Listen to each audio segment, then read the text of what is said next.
10 terrifying serial killers from centuries ago. Welcome to Odd Occasions, where we dive deep into the darkest corners of history and explore the strangest tales ever told. Today, we journey back in time, long before the 20th century, to uncover the lives of terrifying serial killers you probably never knew existed. From medieval knights with deadly secrets to ancient royals with a thirst for blood, these killers wreaked havoc centuries ago, yet their stories are just as chilling as any modern-day crime. So, buckle up as we unravel the macabre tales of history's most fearsome killers. Let's get started. Number 10. Liu Pengli. In China, around the 1st century BC, Liu Pengli was a prince who ruled over the Zhejiang region. It was his uncle, the powerful and well-liked Emperor Jing, who was his uncle, and he was a member of the ruling family that lived under him. As Liu Pengli matured into a teenager and a young adult, however, everyone in the territory began to fear him.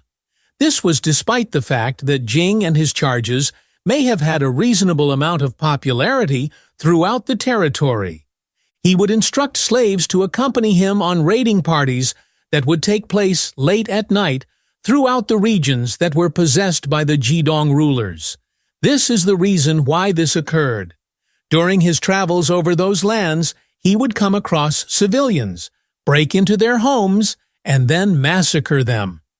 During that period in Chinese history, the gang of marauders led by Liu Pengli was a well-known and widely recognized group. The people who lived on regions that fell under Jing's jurisdiction were compelled to prepare themselves each night for the potential of an assault from Liu Pengli and his band of slave warriors. It was only for the intention of causing harm that the attacks were carried out. Seeing people assaulted, raped, stabbed, and murdered was something that Liu enjoyed doing. As a result, he was responsible for the deaths of more than 100 people over the course of several years leading up to the year 116 BC. When all was said and done, the emperor's court summoned Liu before them to be charged with murder. The fact that he was strong and a member of the most prominent family in the area did not change the fact that his conduct were simply too outrageous to accept. It was suggested by the court that he be executed immediately because it was determined that he could not be saved. Nevertheless, the Emperor Jing felt compassion for him and just excommunicated him from the community. During the year 116 BC, Liu Pengli was banished to Shangyong, which is located in the province of Hubei in the present day. He was also made a commoner and expelled from the royal family. It is not known what happened to him after he left that place. Number 9. Locusta of Gaul. Locusta of Gaul was a Roman farmer who was born in the countryside not long after the time that Jesus Christ spent on earth. He was a quite average Roman. During her improbable and covert reign of terror, however, she would go on to become the first female serial killer to be verified, as well as one of the first serial killers in general. Throughout her life, she was able to advance to a position of great influence inside Rome by utilizing her extensive knowledge of potions and mixtures. To be more specific, she would create poisons and then test the lethality of those poisons on children who lived in the surrounding neighborhood. It is still a matter of controversy among historians how many of those youngsters actually passed away. On the other hand, they are aware that she was responsible for the deaths of at least 5 individuals who were directly affected by her poison, and it is highly likely that there are several more proven cases beyond that. Claudius and Britannicus were also victims of her poisonings, but the most notorious ones were the ones she carried out. In this manner, she became a favorite of the Emperor Nero, who was a political figure who was plagued by controversy. Over the course of several years after the year 60 AD, Nero took Locusta under his wing and instructed her to study poisoning in an even more direct manner. Her instruction was provided to other poisoners that he employed, and he had her do it. In addition to this, he commanded her to use her lethal concoctions to kill a number of individuals whom Nero did not care for. In the end, after Nero passed away, Locusta was picked up by Galba, who was Nero's successor, and he was also eventually put to death. Although Galba did not rule for a very long time, just from AD 68 to AD 69, he was aware that he needed to eradicate the dangerous Locusta. Therefore, that is what he did, and the first confirmed serial killer in the history of the world committed her own horrible death. Number 8. Alice Kyteler. Alice Kyteler, who was born in 1263, was the first person in Ireland to ever be sentenced to death upon being found guilty of practicing witchcraft. On the other hand, she was able to flee to either England or Flanders. Therefore, she ultimately did not end up being executed by hanging or being burned at the stake. She vanished from that location for all time after that. In essence, Alice was a cunning Irish woman who married wealthy men on multiple occasions through her life. A few times after each marriage, her husbands passed away under circumstances that were completely unexplained. This occurred 3 times, and as a result, Alice was awarded a substantial amount of money from their estates. Finally, her 4th husband, John Lynch, came to the conclusion that something was horribly wrong with the situation. During the early 1320s, he suddenly became afflicted with a severe illness that appeared out of nowhere.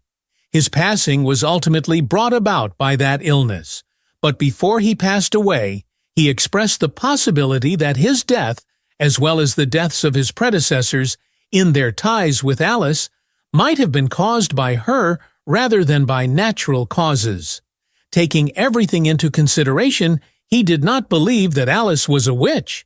Instead, he was under the impression that his wife was trying to end his life by poisoning him because she desired to inherit his substantial wealth after he had passed away. It appears that Lynch was probably correct in his assessment. However, it was not the way things turned out. In the year 1324, Alice was prosecuted for being a witch. This occurred after the death of Edgar Allan Poe, which meant that his offspring from previous marriages had to compete with Kyteler for access to his fortune. In spite of everything, she was never able to reach the stake. She escaped from Ireland and vanished without a trace from that point on. Instead of her, her servant Petronella de Meath was the one who was flogged and burned to death at the stake. Additionally, Petronella was said to be a witch who collaborated with Alice in her investigation. She was put to death on November 3, 1324, as a result of it. As for Alice, this putative serial killer was never seen or heard from again after the year 1325, and it is unknown what happened to her or whether she murdered other husbands. Number 7. Gilles de Rais. The birth of Gilles de Rais occurred shortly after the turn of the 15th century, and he lived during a period of time that was noteworthy in the history of France. He came from a powerful and affluent family in Brittany, where he played the role of a knight and lord. He was also a significant influence on the military events that took place during the 15th century. One of the things that he did was serve as a companion in arms to the renowned Joan of Arc. By the time he was a young adult, he had achieved a great deal of popularity and a highly stellar reputation for his bravery and his ability to win wars. He was a well-known leader in the French army, but then, by the late 1430s, everything came crashing down after he was accused of raping, torturing, and maybe killing as many as 140 children across France. This accusation was made against him. Around the year 1433, Gilles' life began to unravel in a variety of ways. Over the course of that year, he gradually resigned from his positions of leadership and participation in the 100 Years' War. In addition to this, he began frittering away his substantial fortune by acquiring extravagant items such as jewelry, food, and other items. He had expenses that were unimaginably high for the period, and in order to pay his debts, he began selling off his holdings to whoever offered the highest potential price. That was not something that his family and especially his influential younger brother, René de la Suze, found to be acceptable. Gilles was eventually placed under interdict by King Charles VII in the year 1435. This meant that he was not permitted to acquire church privileges or participate in church ceremonies. Then, in May of 1440, everything came crumbling down. A cleric by the name of Jean Le Ferrand was assaulted by Gilles inside of a church during that month. Afterwards, he made the decision to grab the local castle in Saint-Étienne-de-Mer-Morte and hold it for himself permanently. The leadership of the French monarchy and the church did not have a very favorable opinion of that. By September, he had been brought into custody and transported to Brittany, where he will be put on trial for the assault as well as a number of other crimes. The proceedings of his trial began in October of 1440. He was suspected of sodomizing and murdering over 140 youngsters, according to the document filed by the prosecution. After being found guilty of the murders, he was sentenced to be executed by hanging, and on October 26th, he and 2 of his servants were executed by hanging on a scaffold. Number 6. Peter Stumpp.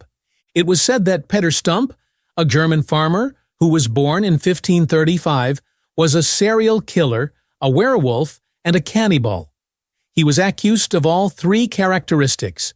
He was subsequently burned at the stake and cruelly executed in the year 1589, eventually becoming known as the so-called Werewolf of Bedburg by the time his life came to an end.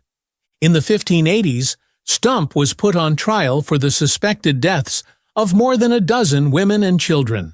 Her victims included children. He asserted that he had been engaging in the practice of black magic ever since he was 12 years old when he was questioned. According to legend, Stumpp was bestowed with a magical belt, sometimes known as a girdle, by the devil himself. When worn, this belt enabled him to shift into a wolf. For the purpose of hunting down youngsters, attacking them, killing them, and eating their flesh, he utilized his newly acquired wolf-like talents. At the very least, this is what stories from the late 16th century claim to have been happening at the time. On the other hand, regardless of whether or not you think that Stumpp was a werewolf, there is one thing that cannot be disputed. He admitted to killing and consuming 14 younger children. In addition, he admitted to killing 2 pregnant women and taking their fetuses out of their wombs in order to exploit the bodies of the unborn children for the purpose of practicing black magic. It is said that he even murdered and consumed his own kid, which was one of the 14 children that he slaughtered. The allegations against Stumpp included the fact that he was a serial killer, as well as the fact that he had an incestuous relationship with his own daughter. Reportedly, the 2 were working together with the devil to kill children and consume them. They were also allegedly working together. The execution of Stumpp, his daughter, and his mistress took place on October 31st, 1589, which was the final day of the trial. In the annals of executions that have ever taken place, his death was among the most horrible that has ever taken place. Stumpp was thrown onto the wheel, which was rotated in a cruel manner, and his flesh was peeled away from his body. After that, the blunt side of an axe head was used to break every one of his limbs. Ahead of that, he was severed from his head. His mistress and daughter were both flogged and strangled, in addition to being flogged. After that, the head of Stumpp was affixed to a pole and positioned in the middle of the city as a symbol to serve as a reminder to other people of the fate that befalls witches and werewolves. Number 5. Gilles Garnier. Gilles Garnier was a hermit who lived on the outskirts of the French town of Dole during the 1560s and 1570s. He was known for his solitary lifestyle. At some point in time, he tied the knot and invited his new wife to reside with him at his residence located outside of the town. It was difficult for him to supply enough food to feed more than just himself because he was not a very wealthy guy, and he was not particularly adept in the ways of life. He also had a limited ability to provide for others. Therefore, In order to provide for himself, he began kidnapping, killing, and consuming the flesh of youngsters from the surrounding area. For the most part, this is how the proceedings unfolded throughout Garnier's trial. During the year 1573, he was accused of murdering a number of small children in the vicinity of the town, slicing them up and consuming their flesh. According to the narrative, Garnier was reportedly out in the woods one night with the intention of searching for food. Instantaneously, a spirit of some type materialized in front of him. It suggested that he might alleviate his problems by only applying an ointment that would enable him to transform into a wolf, which would make hunting more convenient for him. Following the use of the ointment, Garnier found that he was suddenly able to hunt down prey, including children. Gilles, on the other hand, admitted to following, assaulting, and ultimately killing 4 children who were born between the ages of 9 and 12. In each instance, he tore flesh off the limbs of the children and consumed it for himself, while at the same time bringing back slabs of meat for his wife to consume. As a result of people discovering what Garnier was doing outside of Dole, he was forced to flee the scene of the crime, which resulted in the survival of his intended victims in a number of additional crimes. It was ultimately determined that he was responsible for the crimes of lycanthropy and witchcraft, and on January 18, 1573, he was executed by being burned at the stake for being a werewolf and a serial killer. Number 4. Björn Pétursson. Born in 1555, Björn Pétursson was an Icelandic man who amassed a significant amount of farmland on the region of the Snæfellsnes Peninsula that was notoriously dangerous. When he was 15 years old, everything began between them. Around the year 1570, he started pitching in to assist a wealthy neighbor named Ormur on his farm. After a few years had passed, Ormur passed away, and he transferred his entire estate to his son, Gudmundur. Gudmundur had developed a strong friendship with Björn, who was commonly referred to as Axlar Björn by a multitude of others. In an effort to provide assistance to his friend following the passing of Ormur, Gudmundur gifted a farm upon Axlar Björn and enabled him to acquire ownership of a substantial portion of property. There, Axlar Björn tied the knot with a woman named Thordis Olafsdottir and made his home in order to engage in farming for the remainder of his life. However, the exciting and terrifying events were just getting started.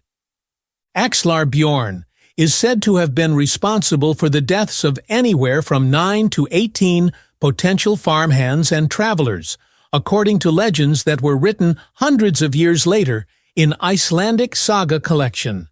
In certain instances, these were individuals who were passing through the peninsula on their route to other locations for various reasons. There were also instances in which young men made their way to Axlar Björn's farm in search of employment, only to be murdered there. According to many interpretations of the folklore, he was the one who killed them with an axe and then dismembered their bodies. It is also stated in some accounts that he drowned them. Over the course of several years, once Axlar Björn began to significantly increase the amount of belongings he possessed, the villagers started to develop a sense of suspicion. He had a wide variety of new horses, and others couldn't figure out how he was able to acquire those horses and other things, despite the fact that he lived such a simple life.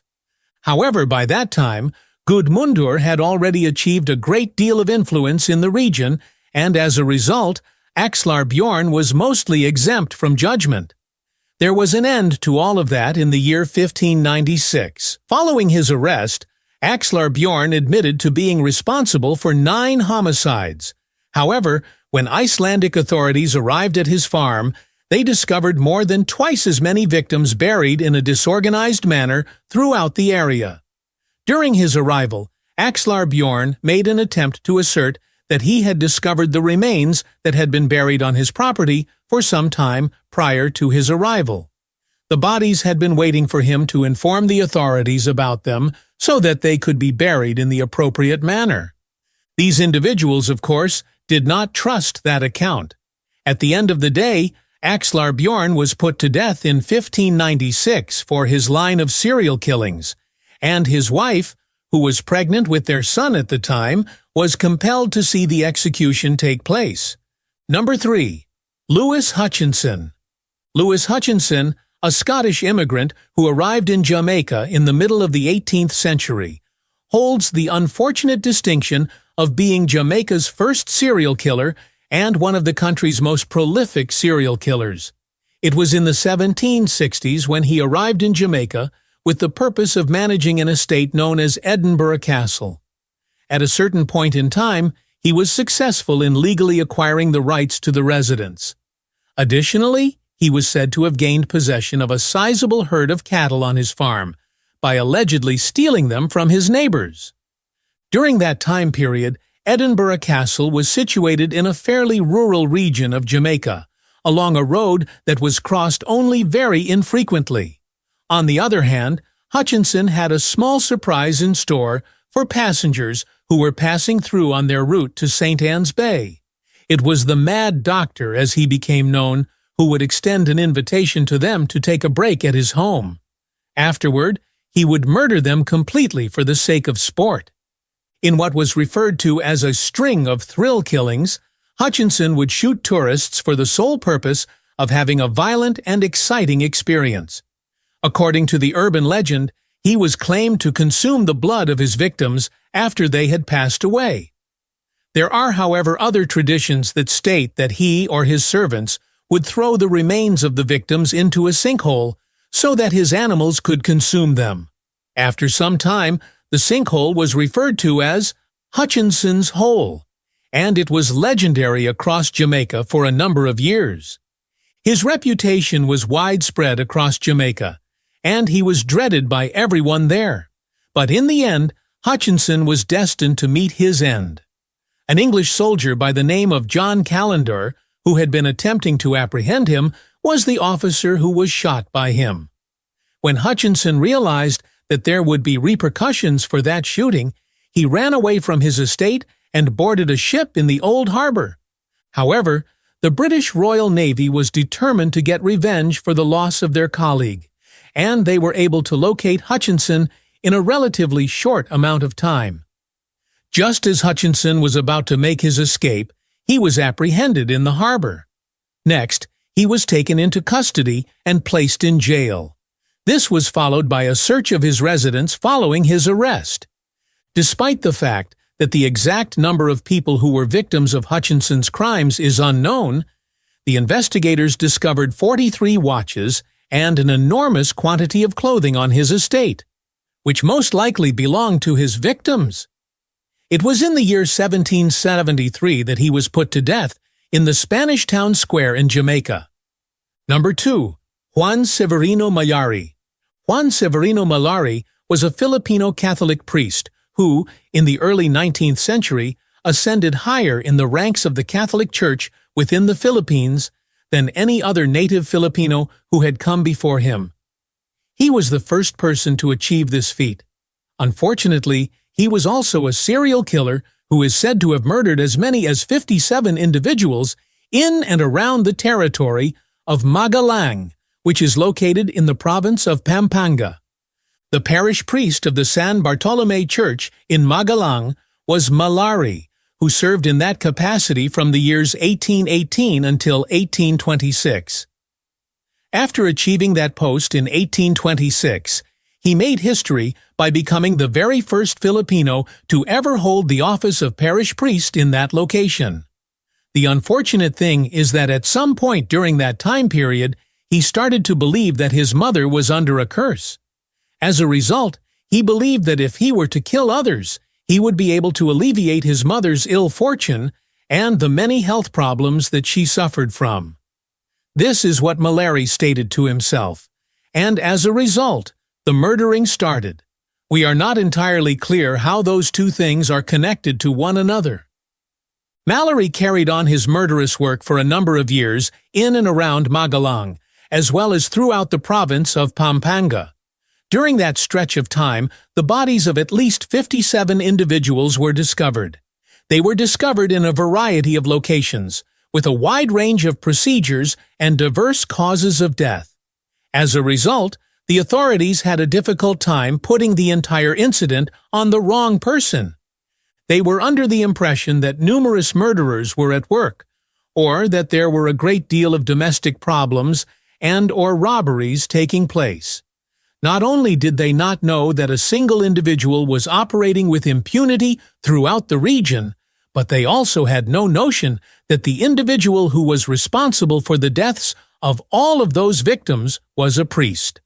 It was sometime in the year 1826 when Mallari himself became unwell. Mallari was attended to by a priest who came to his house to provide care for him. There, the priest discovered a large quantity of clothing and other items that were stained with blood, belonging to a number of the people who had been murdered in the region. An investigation was conducted, and Mallari was taken into custody by the authorities. During the subsequent 14 years, he was housed in prison as Spanish officials in the Philippines attempted to determine what course of action to do with him. Because of his mental illness, a number of medical professionals believed that he ought to be committed to an institution where he would spend the remainder of his life. In spite of this, Mallari was ultimately put to death by hanging by the Spanish authority in the Philippines in the year 1840. Number 1. John Lynch. It was in Ireland in the year 1812 that John Lynch was born, and in the 30 short years that he lived, he would go on to become the most prolific serial killer in Australia. As part of Australia's penal colony, he was initially sent to the country as a convicted felon who was floated in. Under those circumstances, he was assigned to labor on a farm located in the Berrima district. The accusation that he had murdered a fellow prisoner who had been assigned to the farm in 1836 was later dropped, and he was found not guilty of the crime.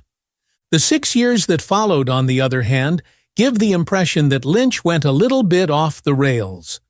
Subsequent to his time spent on the farm, as a member of a convict gang, he managed to evade capture and wander freely across the Berrima district over the course of the subsequent few years.